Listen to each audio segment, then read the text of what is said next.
Sécurité s'il vous plaît. Yéen a war a defar s'il vous plaît, la sécurité là. Sécurité s'il vous plaît. Mais kan lay may mën a nag Pape donc da nga fi am ay garde corps woo chef de garde corps bi ñu génn Ablaye Timbo woo chef de garde corps am ñu génn Abdou Karim noonu mais da nga génn waaw kon nii Ablaye Timbo allô s'il vous plaît les gardes corps là est-ce que vous pouvez toucher un peu s'il vous plaît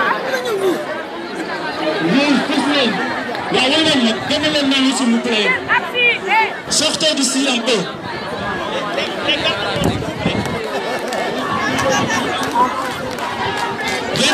s'il vous plaît les gardes du corps là même pas responsable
Je vous en prie, les gardes du corps.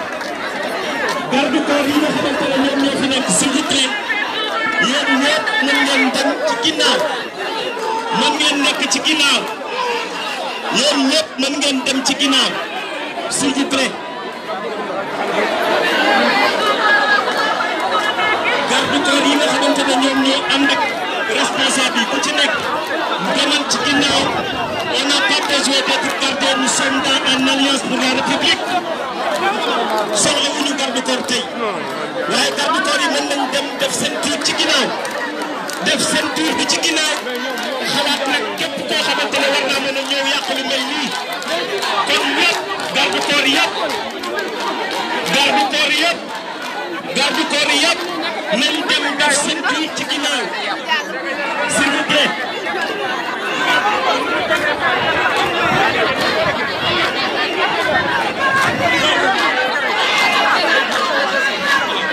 S'il vous plaît. Mais s'il vous plaît, faites quelque chose pour les journalistes.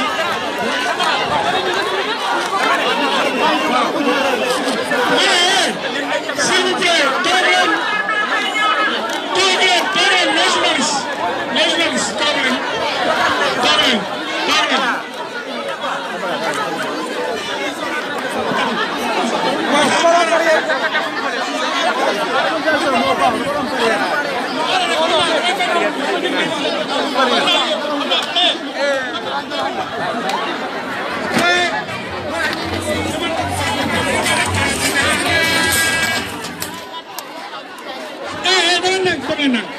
C'est bon. Yéen ñi nekk ci kanam nii may leen presse bi may leen journaliste yi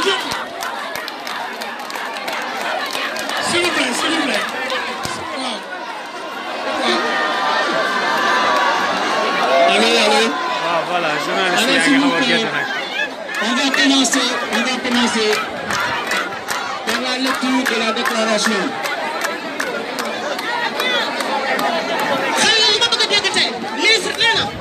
Ministre Abdou Karim Sall nee na li mu bëgg a dégg tey mooy Timbo moo yëngal Pikine. S'il vous plaît, waaw ma ne monsieur le journaliste, on s'excuse, mais on va démarrer s'il vous plaît. Monsieur le journaliste, les journalistes, s'il vous plaît, vous allez faire votre travail. On s'excuse auprès des journalistes. S'il vous plaît, vous vous approchez, on fait des déclarations. Journalistes yi laa wax. Maanaam journaliste yi ñoo ñëw leen di ñu commencé déclaration bi. S'il vous plaît, les journalistes. Voilà. Madame, faites une demi-pouce. Pour que les journalistes puissent accéder. Il faut qu'ils reculent. Lii la ñu reculer, s'il vous plaît. Voilà, merci beaucoup.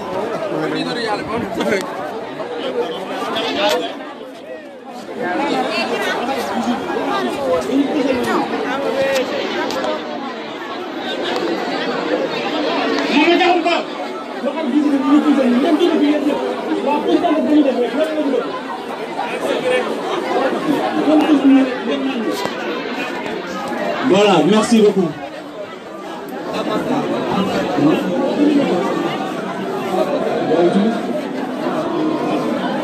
waaw waxal nii wool ma kii fu mu jóg wool ma ñëwee ci ginnaaw wool ma kooku waaw wool ma Assane gën ñu ne ñëwee s'il vous plaît Assane soog na la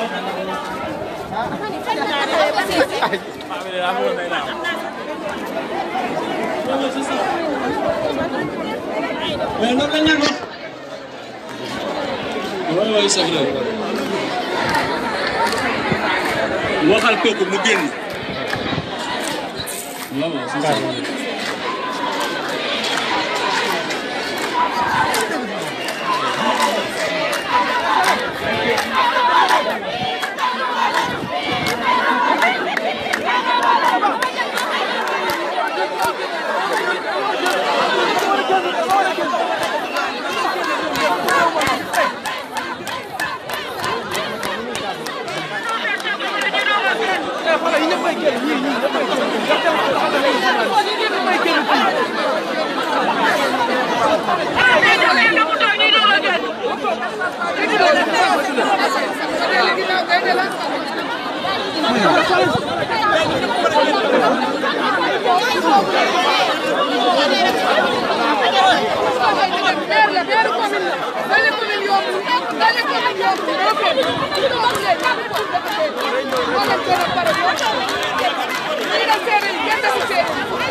Salaamaaleykum.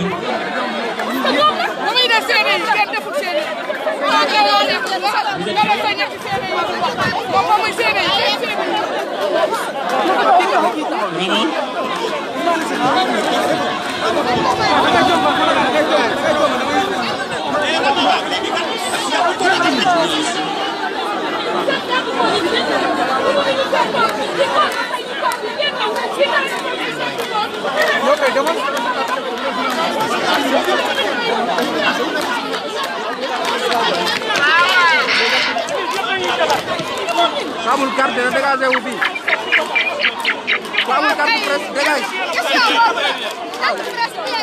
dégage kese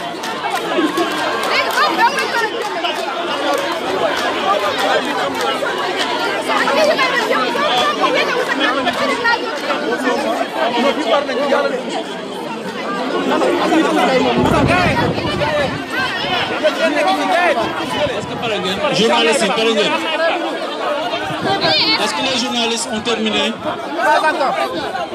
Est-ce que les journalistes ont terminé?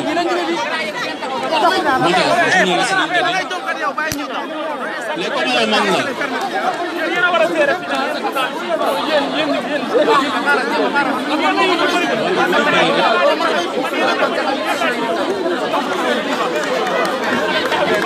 Vraiment, vous faites la déclaration.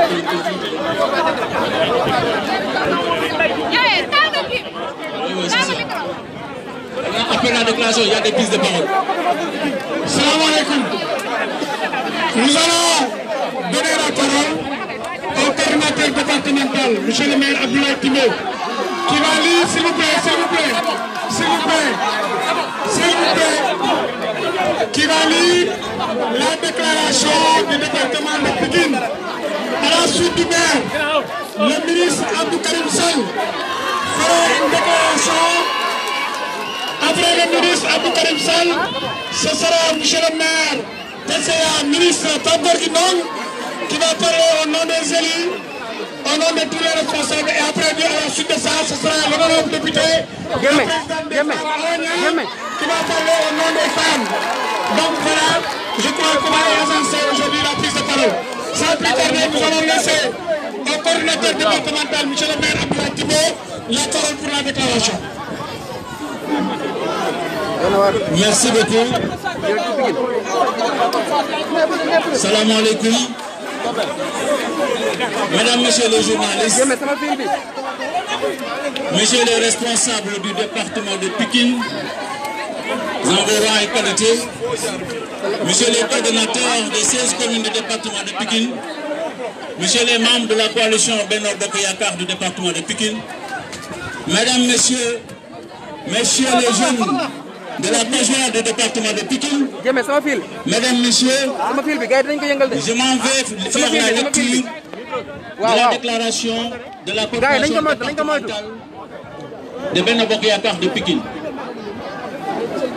Suite à une affaire de mœurs, de viol présumé entre deux citoyens, transférés sur la scène politique, des appels à l'insurrection et à la défiance des institutions qui ont suivi et plongé le Sénégal dans une tragédie, perte de vies humaines, d'une part, et d'autre part, destruction inouïe des biens publics et privés. Dans un contexte sous-régional à l'équilibre déjà fragile, notre pays est menacé depuis quelque temps à travers des actions orchestrées par des fossoyeurs de la démocratie tapis dans l'ombre, cherchant à confisquer les libertés d'honnêtes citoyens pour saper la cohésion nationale, décrédibiliser l'état de droit et exposer le Sénégal à l'aventure. La violence et la destruction de l'état de droit par l'affaiblissement de ces institutions constituerait un recul aux conséquences incommensurables pour le peuple sénégalais. Parmi les questions majeures de l'heure, il y a notre détermination à nous opposer à la violence de quelque bord que ce soit, aux menaces sur la stabilité nationale, la paix civile et la démocratie. Notre détermination à analyser les causes profondes, visibles et cachées ayant déclenché ces événements. Notre détermination à identifier les différents acteurs ainsi que les raisons y afférentes. Notre engagement à pointer les impacts et à en tirer tous les enseignements. La coordination départementale de la coalition Benno Bokk Yakaar est profondément convaincue de l'importance fondamentale de la paix pour l'épanouissement des hommes et la préservation de nos valeurs pour le bien-être et l'exercice des libertés qu'elle reconnaît et défend. Considérant le message à la nation de son Excellence, Monsieur le Président de la République, du 8 mars 2021, qui, après avoir présenté ses condoléances aux familles des victimes, en a appelé au calme et à la sérénité. Considérant les mesures de haute portée prises par le Président de la République en faveur de la jeunesse et de l'assouplissement du couvre-feu, la coordination départementale réaffirme avec force son soutien au chef de l'État et à la coalition Benno Bokk Yakaar, condamne avec la dernière énergie la destruction des biens publics et privés ainsi que toutes les formes de violence. Face aux urgences, ce sont les réponses que nous apporterons qui vont conditionner en grande partie notre raison d'être et notre avenir. C'est pourquoi la coordination départementale demande à l'État de rechercher, de punir les auteurs de tous ces crimes odieux qui déshonorent notre démocratie acquise de haute lutte. Elle félicite nos forces de défense et de sécurité pour leur professionnalisme et leur sens de la responsabilité.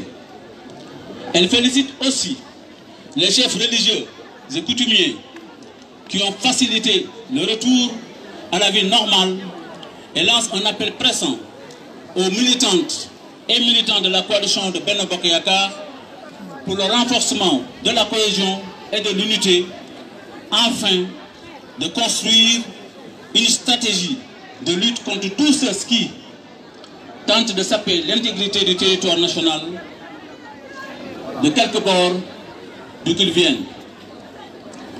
La coordination départementale appelle les élus locaux à suivre les orientations du chef de l'État par la prise en compte correcte des préoccupations des populations en général et en particulier des jeunes. Enfin, la coordination départementale de Benno Bokk Yakaar de Pikine appelle les populations à la résilience et à la mobilisation contre toutes les forces du mal pour la stabilité sociale et économique de notre pays, gage de progrès social et de performance économique. Merci de votre aimable attention.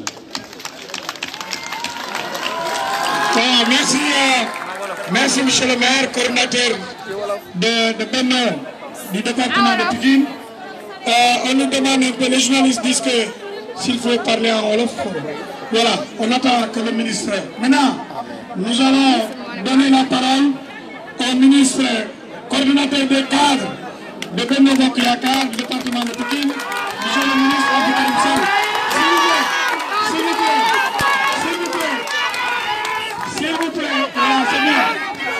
S'il vous plaît, monsieur le ministre, vous avez la parole.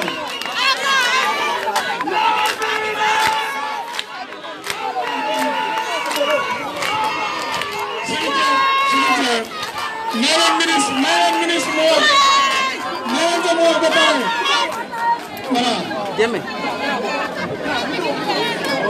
On va écouter le ministre.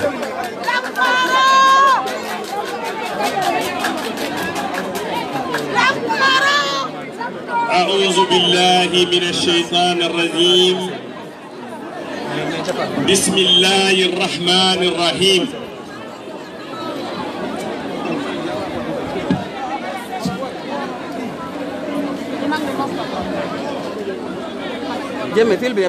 Monsieur le coordonnateur du département de Pikine, Monsieur le maire de la ville, mon frère et ami Abdoulaye Kimbo.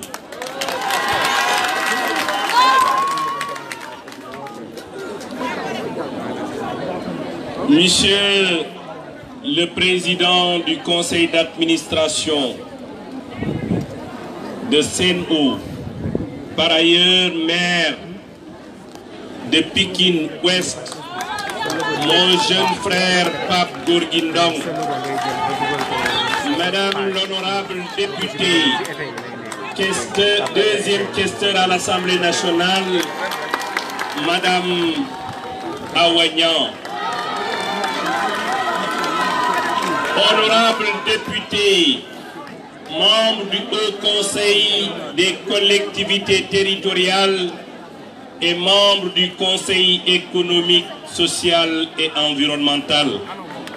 Mesdames, Messieurs les maires du département de Pikine, Mesdames, Messieurs les coordonnateurs des communes, chers camarades de l'APR, chers camarades de la coalition présidentielle, jeunesse du département de Pikine, chers journalistes, membres de la presse.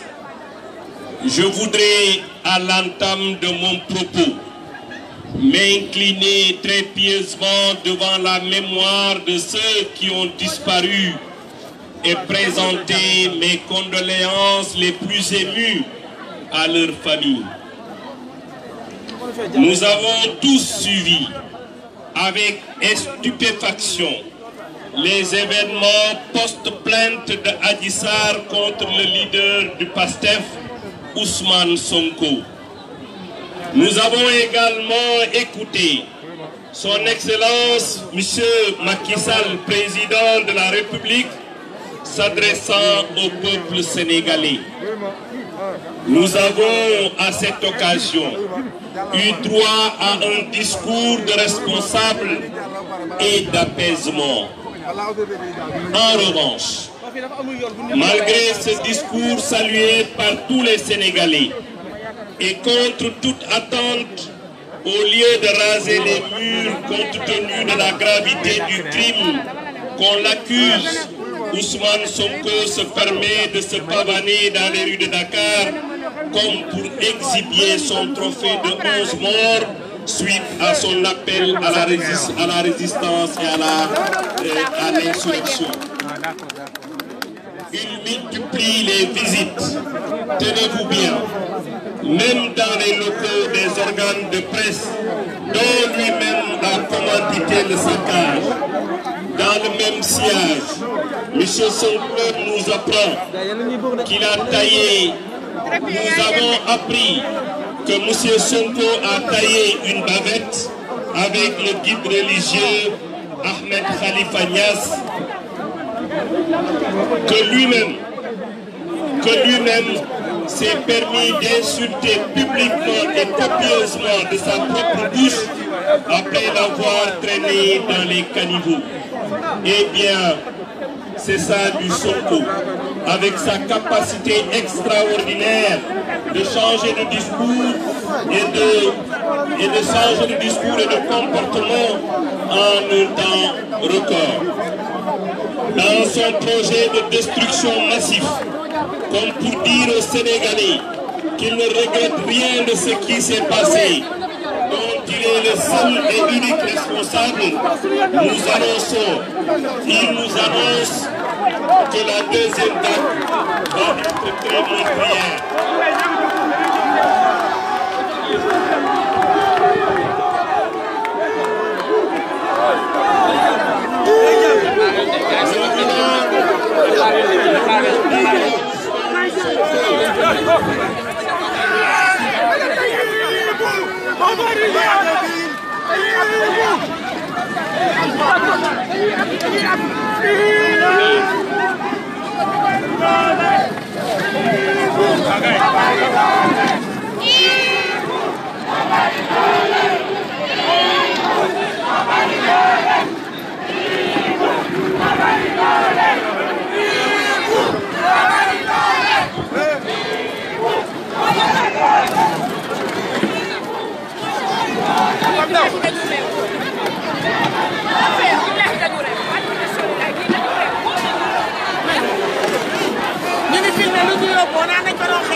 Voilà, nii la mujjee mu mel ni Sonko ëpp na leen bopp.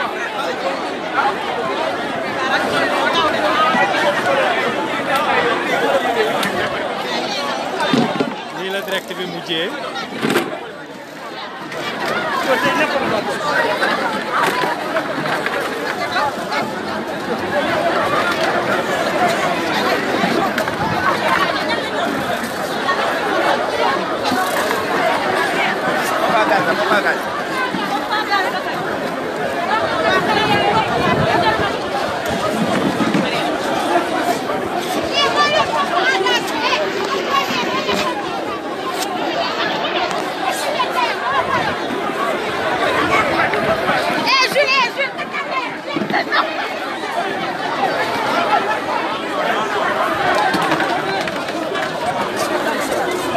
Bayo, basa kam waddu.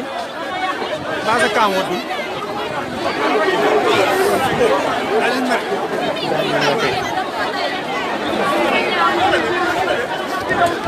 Pare je dot ko bagage na.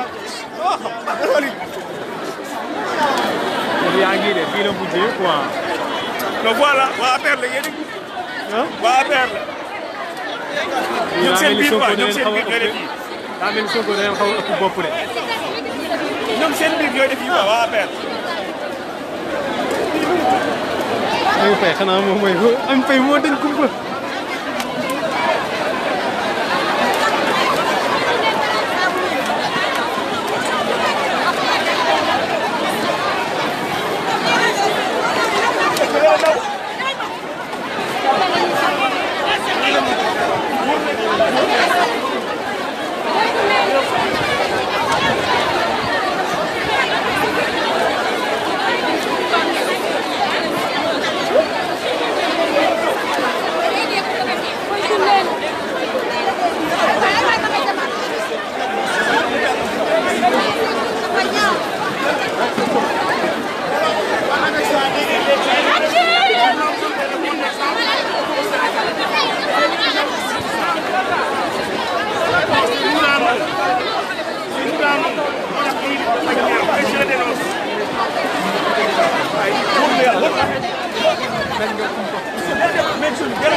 ñun ñoo koy def defuñu ko fenn.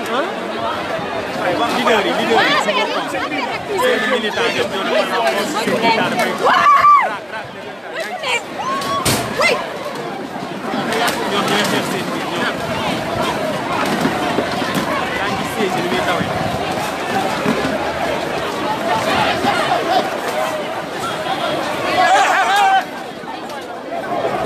ay xeer a ngi jug de laay. waaw gis ngeen ko nii xeex moo fi am. raak dëggantaan entre Benno.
C'est lii la.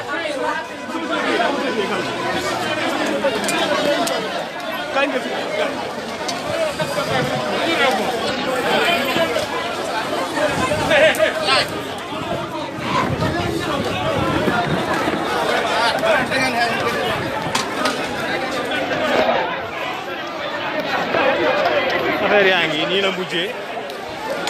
laay gisoo borom. gisoo borom de. te ñoom kenn tabu si dara. ku fàtte trépied bi. yow la de ah. ce sont les journalistes bu fàtte trépied bi. ah.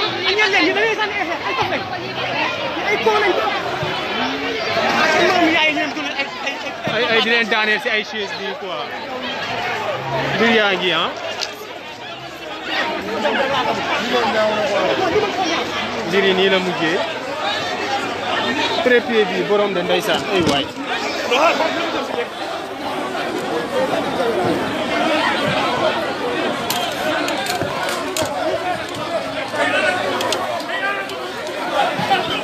mais boo fee ñu bàyyi trépied man trépied yi ñu naan si ay jeunes. APR actif. APR actif c'est-à-dire yaakaar ñoom ñooy. non non APR actif la. ah d'accord APR actif la. ñoom ñoo nekkoon APR rouge ñoom ñoo doon yuuxu Marème Faye Sall bi mu fi ñëwee. d'accord. looloo ngi leer. il faut les poser des questions ñoom dañuy def bu gars yi pare dañuy def conférence de presse. mais ñooñu dootoo leen xàmmee. moom bi yow. non yow la du moom. fii lañ ko fekk xool fii lañ ko fekk. non benn pied baa ngi nii de bu fekkee pied bu di kii am na benn gel bu ko yor fee. non bokkul ak. téye ko rek ba nga gis téye ko da nga koy téye. da nga koy téye rek ba nga gis kenn du jaawale ak moom. Nah,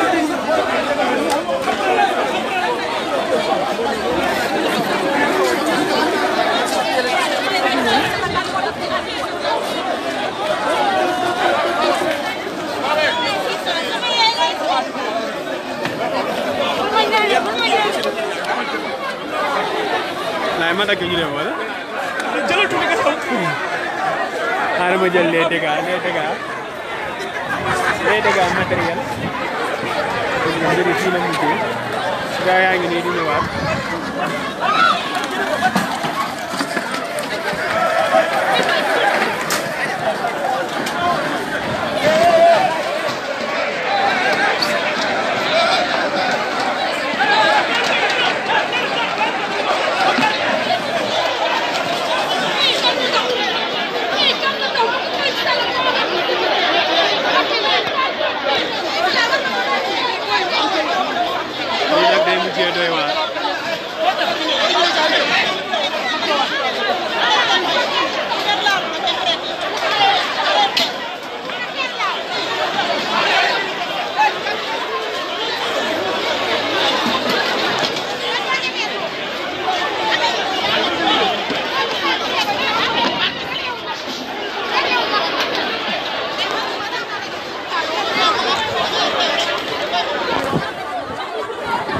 Boy, doo wala amee nga wax ko mu changé ma titre bi quoi def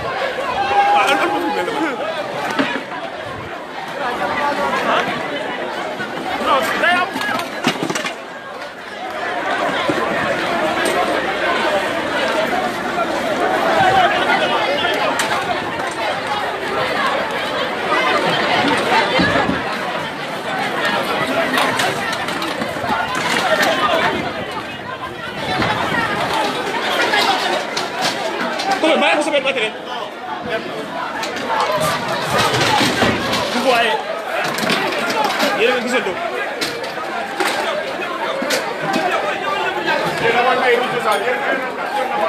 Oke, gila wala gis ko. Sa seconde.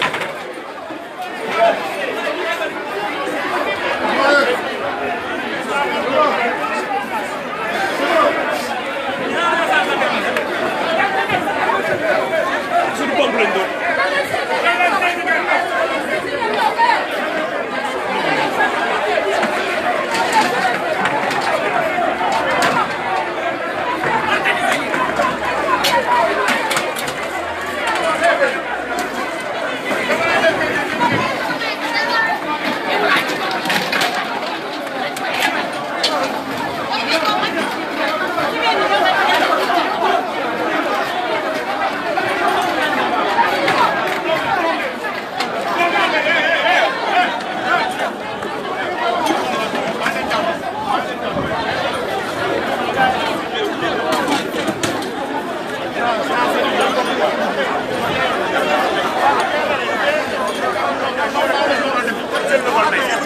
Mbaaw du mel nii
gisandoo noonu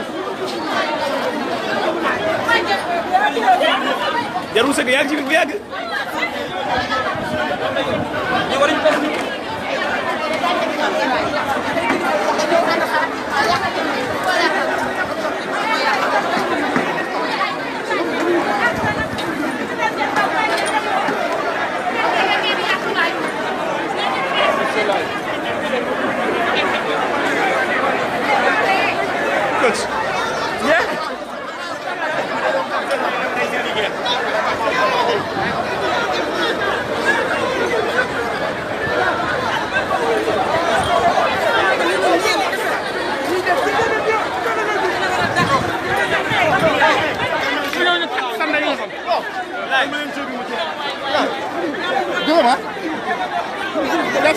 Sorry, pousse sa loxo. Mais pour l'instant ngay taxaw. OK. Ko la ko soxla man nga wati bokk ma ci.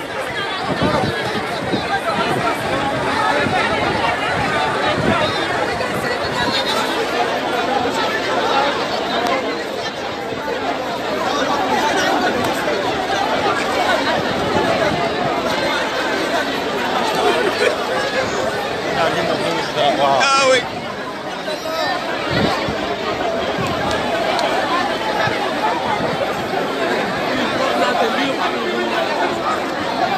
Ça c'est honteux.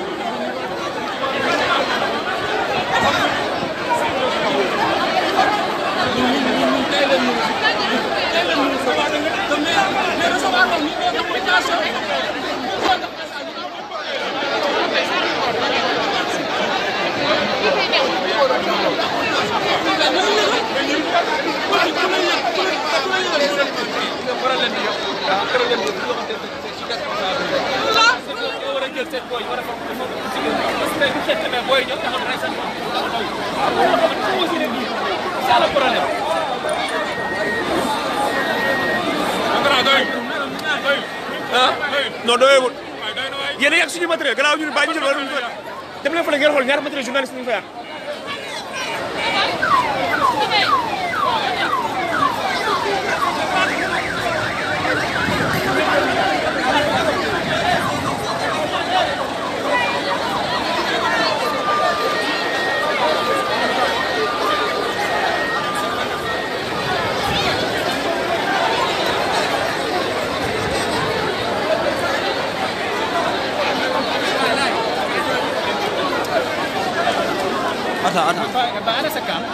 sama kaw ngi nii ci biir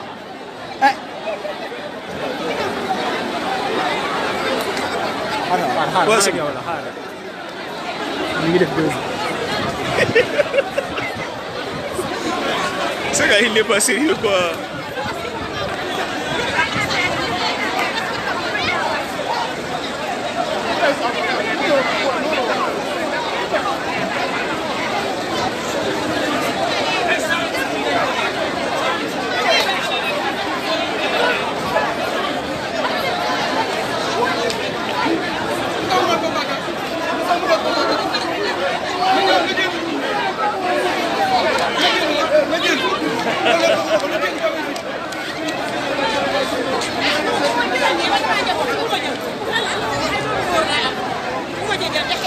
Kenapa pusing lagi?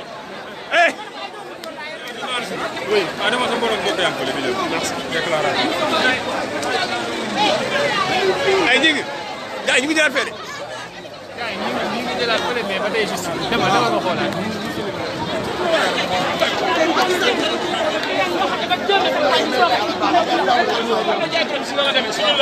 Ñu la neexee.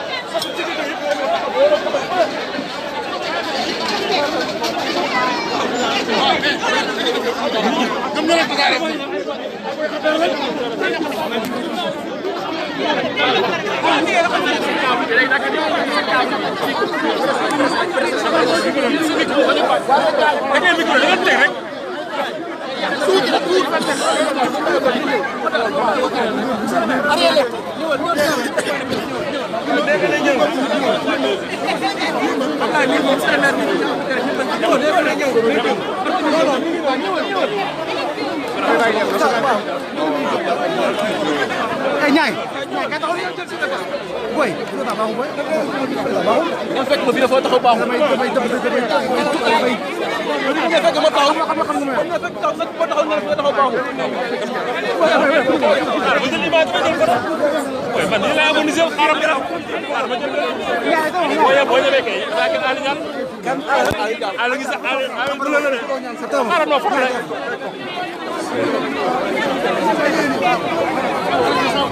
kilimal ngay way xol nga kilimal xol bi dara jox wala ala ko tay ya c'est bon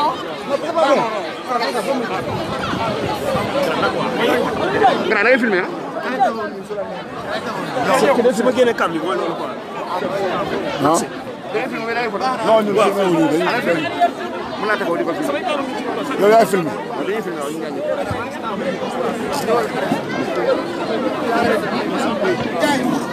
ñu ngi ñëwul ko def mo Jérémy ça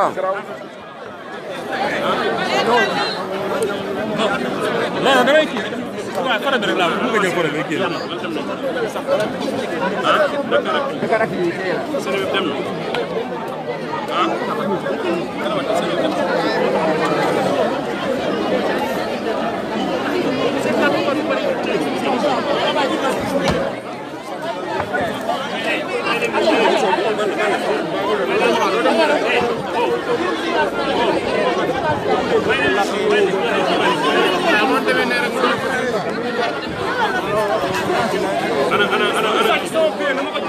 ana solo bi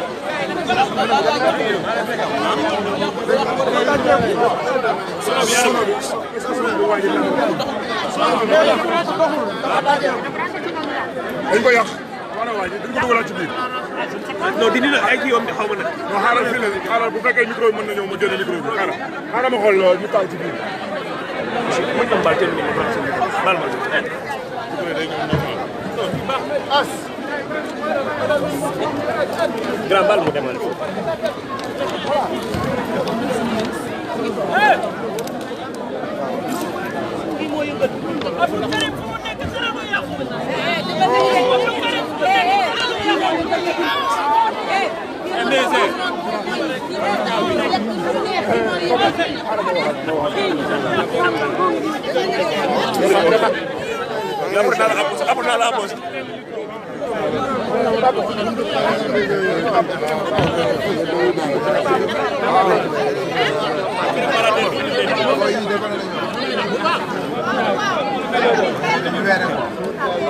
sooy sëgg rek bay sóoraale dégg micro bi lay xaar quoi sono bi lay xaar sono bi sono bi lay xaar waaw waaw waaw kiyegul sono bi lay xaar ma bàyyi nga ci wala ma bàyyi nga ci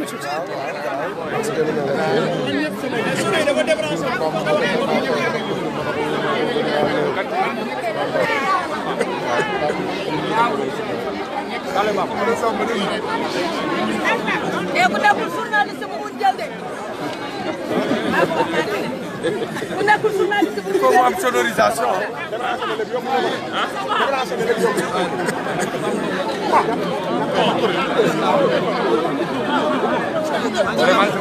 c'est bon soo sëgg rek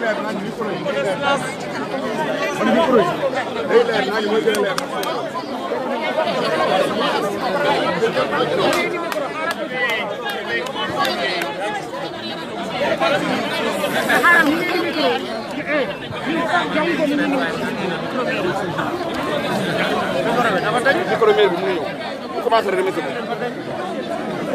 Samba Niang yóbbu nañ sonorisation bi bo leen mbaaw ñen leen sonorisation bi dem na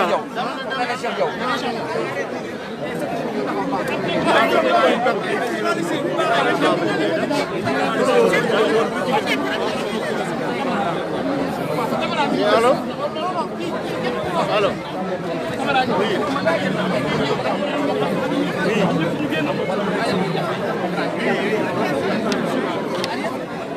arrière leen quelle distance ngeen am waaw am muy ni arrière leen cadre bu bees la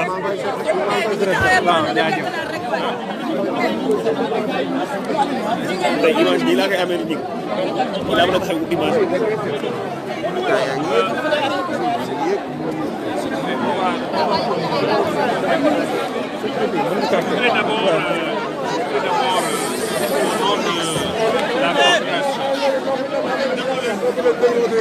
d'abord, au nom de la coordination, regretter cet incident que nous avons fini de conclure tout à l'heure. Donc nous allons continuer cette assemblée générale parce qu'il s'agit de défendre la République, parce qu'il s'agit de défendre nos institutions. C'est la raison pour laquelle nous allons aller jusqu'au terme de cette rencontre avant de lever la séance.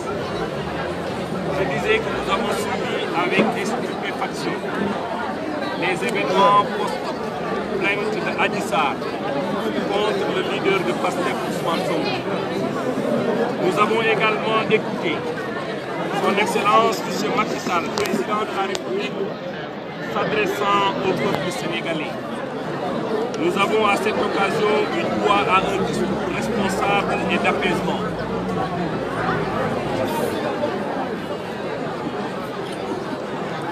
Nous avons eu droit à un discours responsable et d'apaisement.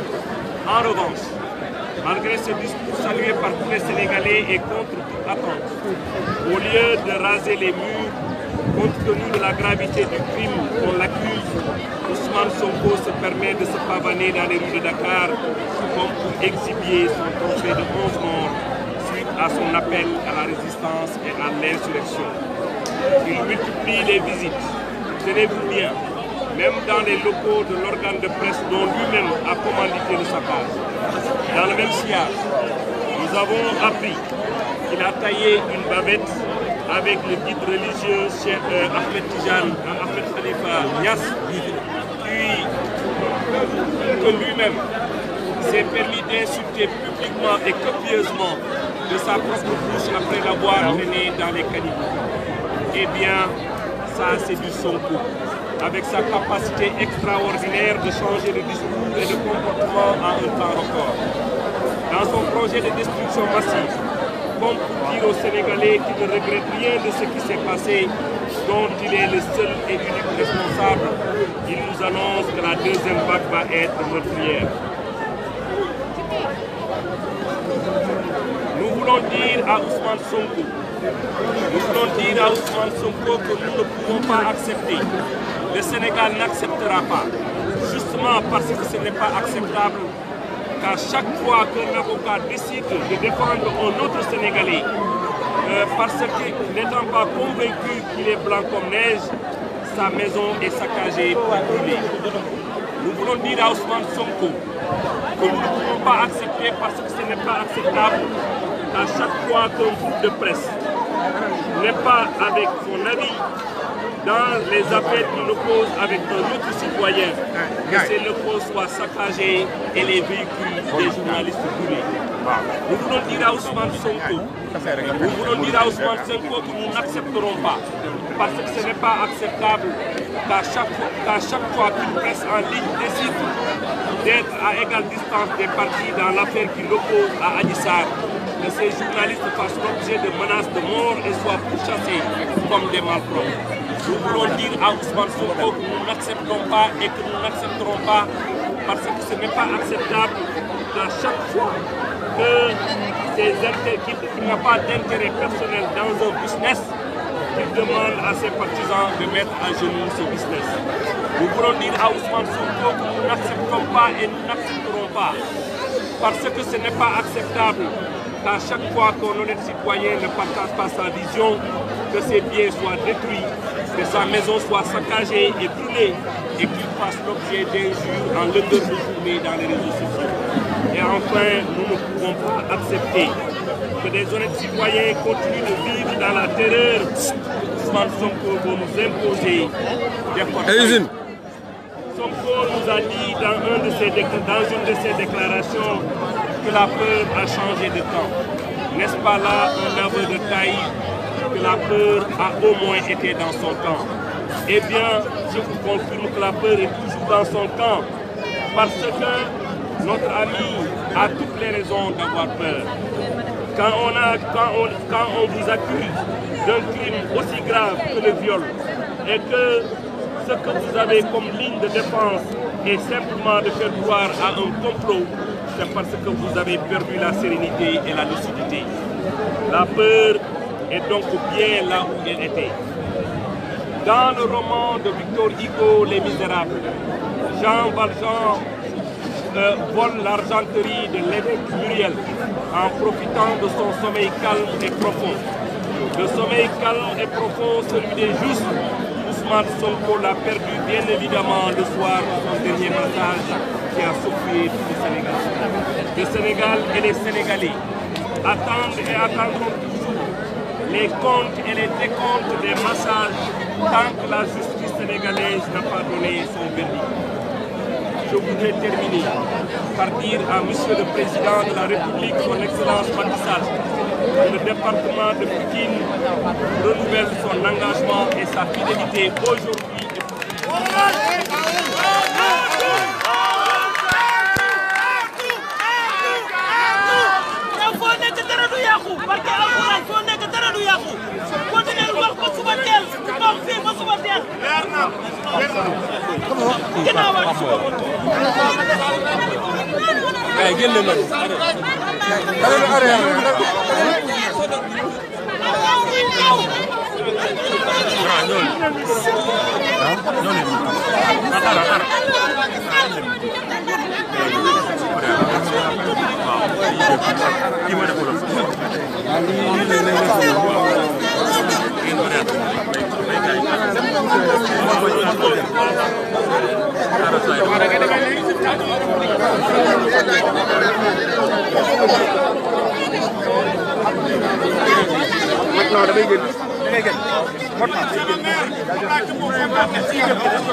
Donc je crois que je ne vais pas être long, chers camarades. Responsable de l'administration, chers camarades de notre Yakar et de la mouvance présidentielle, très chers journalistes et membres de la presse. Je ne vais pas être aujourd'hui très long, car la déclaration a été lue et cette déclaration engage toute la coordination de l'Alliance pour la République dans le département de Pikine. De Benno Bokk Yakaar. Et je voudrais tout simplement attirer l'attention de toutes les populations du Sénégal, particulièrement les élites, de ce qui est en train de se tramer dans notre pays, dans ce qui est en train d'être tramé dans notre pays, et hélas tramé par un opposant. Auparavant, et ce qu'on voit dans toutes les démocraties en général, ou dans les pays en guerre, c'est l'État qui exerce les menaces, c'est l'État qui exerce la force.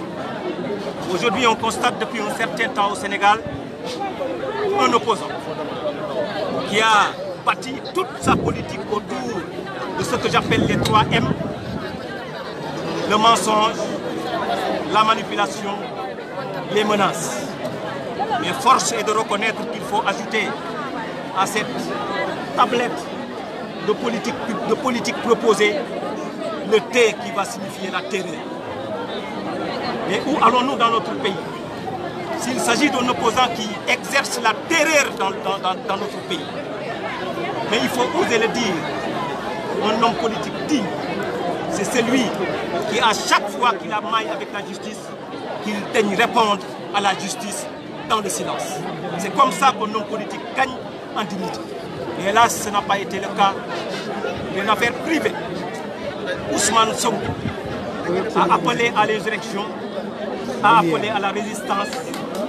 Qui d'autre, après les émeutes, après les événements qui sont passés dans notre pays, est-ce que devrions-nous aller chercher un responsable? Ousmane Sonko est le seul responsable de toutes ces morts ici au Sénégal. Et ça, tous les démocrates de ce pays, qu'ils soient les hommes politiques ou de la société civile, devraient avoir le courage de pointer du doigt Ousmane Sonko et de porter plainte contre ces crimes. Et ça, l'État du Sénégal devrait, on interpelle l'État du Sénégal à aller porter plainte au niveau de la CPI contre les crimes de Ousmane Sonko. Au-delà de ça, qu'est-ce qu'on a vu? Un homme politique qui se dit vouloir prendre les destinées de notre pays et qui a un discours de manipulation, un discours de mensonge, un discours de non-respect à nos institutions. Comment celui-là, une fois au pouvoir, étant dans l'opposition, il sème la terreur. Imaginez-vous un jour, une fois qu'il sera au pouvoir, ça sera fini pour la démocratie de notre pays. Je viens maintenant remercier et féliciter le président de la République. Heureusement que nous avons quelqu'un qui a connu l'État, quelqu'un qui connaît l'État et qui vit l'État. Dans ces moments de trouble, on a trouvé un président serein, un président calme, un président qui s'est adressé à la nation, plus particulièrement à sa jeunesse, et qui a dit comprendre ce mécontentement de la jeunesse.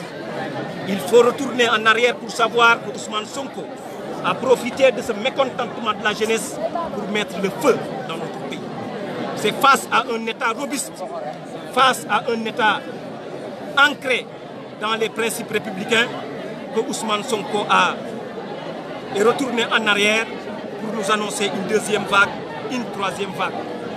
Se comparant avec ce maudit coronavirus, qui, on passe tous à sa deuxième vague, Ousmane Sonko se compare à ce maudit coronavirus. Et ce qu'il ignore, c'est qu'il ne sait pas que des parasites sont faits pour être phagocytés. Et Ousmane Sonko finira par être phagocyté par la République qui est debout, qui ne permettra jamais à un homme épris de haine qui veut aujourd'hui détruire tout ce que nos ancêtres ont construit avec une stabilité, avec un pays stable qui vit dans la paix. Tout ce que nous avons construit pendant des années. Il est question aujourd'hui pour l'État du Sénégal de reconstruire l'image de notre pays qui a été écornée pour des ambitions crypto-personnelles.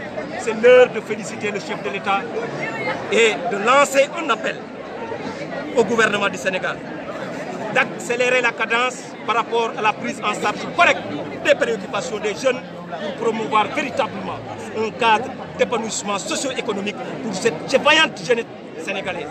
Ousmane Sonko finira par se rendre compte qu'on a une jeunesse très consciente, une jeunesse très responsable. Après les manipulations qui vont tomber comme des châteaux de cartes, la jeunesse reviendra à la raison et reprendra son chemin pour accompagner comment on va bâtir notre pays. Ousmane Sonko se trompe de pays et se trompe de peuple. L'Alliance pour la République et la mouvance présidentielle. Aujourd'hui, il est arrivé que nous, en tant que politiques, qu'on prenne nos responsabilités pour faire face. Ousmane Sonko a fini par vous, journalistes, vous menacer. Vous ne pouvez même plus avoir la liberté d'expression si vous n'êtes pas de son camp. Ousmane Sonko a fini par terroriser nos hommes, le monde religieux. Ousmane Sonko a fini par terroriser même les politiques. Ça, au niveau de Pékin, on ne l'acceptera jamais.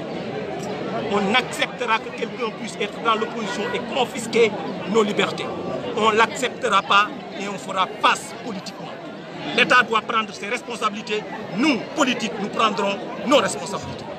Et nos responsabilités, c'est de faire face à ces injures, à ces menaces, à cette manipulation incarnée par un homme haineux, un homme qui manque d'expérience politique, un aventurier politique qui vient avec un nouvel ordre qui dit aux Sénégalais tout est à refaire, rien n'a été fait. Rappelez-vous que c'est cet homme qui avait voulu fusiller les anciens présidents de la République. Donc aujourd'hui, l'heure est à la mobilisation. À la mobilisation de toutes nos forces, que ce soit nos forces politiques, mais aussi toutes les forces de la société civile pour faire face à ce danger qui guette notre pays. Voilà juste la déclaration que je voulais faire et inviter la jeunesse à reprendre son calme. Inviter la jeunesse à regarder droit et devant pour savoir que ce pays nous appartient. Et ça n'appartient à personne et personne d'autre ne viendra à notre place construire ce pays. C'est à la jeunesse de construire notre pays. La jeunesse ne doit pas être embarquée dans des projets occultes. Cette jeunesse, qu'elle revienne dans l'œuvre de construction nationale qui a été lancée par son Excellence le Président de la République. Et nous sommes bien évidemment sur les chantiers et sur le véritable chemin de la construction de notre pays. Énormément de choses ont été faites. Le Président réaffirme sa volonté de faire de la jeunesse sénégalaise une priorité en écoutant, en entendant la jeunesse et en réorientant l'allocation budgétaire pour une prise correcte, une prise en charge correcte des préoccupations de la jeunesse. C'est à la jeunesse maintenant de prendre la balle au rebond, de suivre de son Excellence le Président de la République pour ensemble créer le cadre d'épanouissement de cette jeunesse au seul bénéfice et au seul bénéfice de toutes les populations du Sénégal. Je vous remercie de votre aimable attention.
La coordination des femmes dans le département de Pikine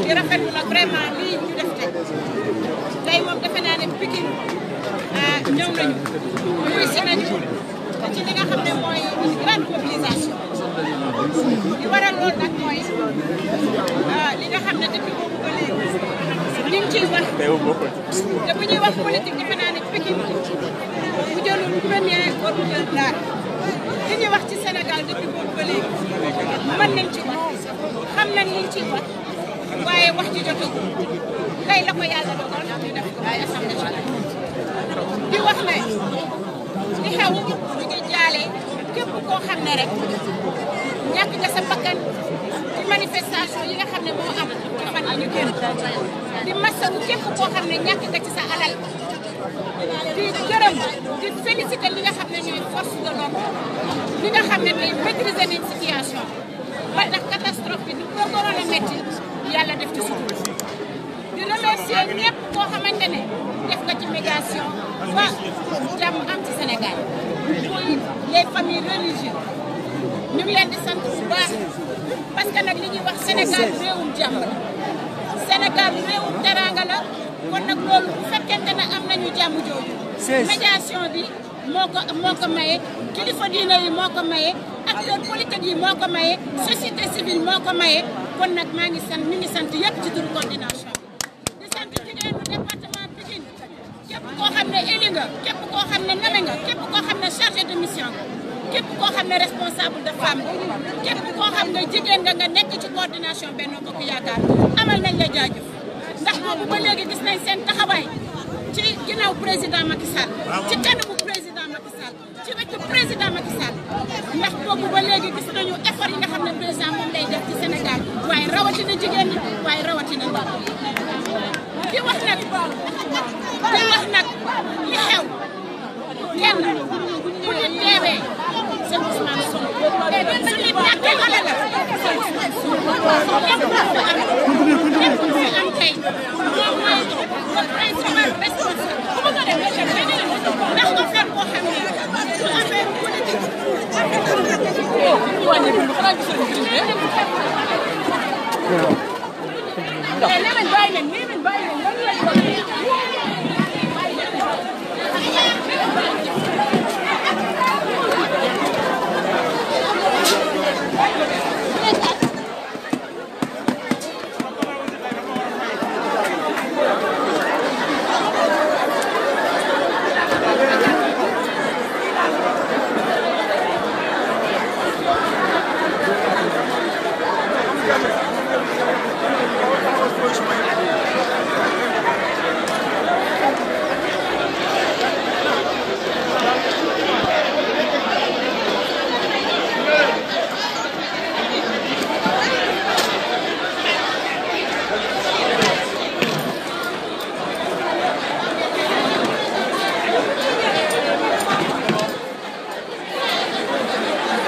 yéen moom ana télé bi